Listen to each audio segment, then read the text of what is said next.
Ultimate గా ఇంత కష్టపడి సీఎం గారు ఒక విలేజ్ లో అంటే గ్రామంలో అంటే అక్కడి నుంచి చెప్పొచ్చు ఆయన. సో అక్కడి నుంచి ఆఫీస్ నుంచి అక్కడ ఒక వీడియో కాన్ఫరెన్స్ పెట్టి చెప్పొచ్చు. కానీ ఆ విలేజ్లోకి ఒక ఆర్ఎస్కే దగ్గరికి వెళ్ళి అంటే ఎక్కడైతే జరుగుతుంది, ఎక్కడ రైతుకి యాక్చువల్గా గైడెన్స్ అవసరం అనే ప్లేస్కి వెళ్ళి అక్కడ ఆయన ఉండి సుదీర్ఘంగా ప్రసంగిస్తూ రైతుకి కొత్త అలవాట్లు ఏమైతే ఉన్నాయో అగ్రికల్చర్లో అవన్నీ కూడా మనకి చెప్తూ చైతన్యం చేసేటువంటి పరిస్థితి మనకి ఉంది. ఇంత కాస్కేడింగ్ ఎఫెక్ట్ ఉంది కాబట్టి దయచేసి రైతులందరూ కూడా దీన్ని సీరియస్గా తీసుకోండి.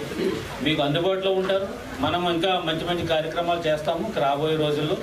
మళ్ళీ ఒక అవసరమైతే ఈ నాటుతున్నారు లేదంటే ఇప్పుడు సీజన్ వస్తుందనంటే కనుక దానికి సంబంధించి ఆఫీసర్ మళ్ళొకసారి మీ దగ్గరికి పంపించడం, మీతో పాటు అక్కడ రచ్చబండలో అక్కడ కూర్చొని ఏ పంట వేయాలి, దానికి సంబంధించిన అగ్రికల్చర్ ఇన్పుట్స్ ఎక్కడెక్కడ దొరుకుతున్నాయి, ఇవన్నీ కూడా మళ్ళీ పెట్టించడం అనేది జరుగుతుంది. ఇది ఇంతటితో ఆగదు.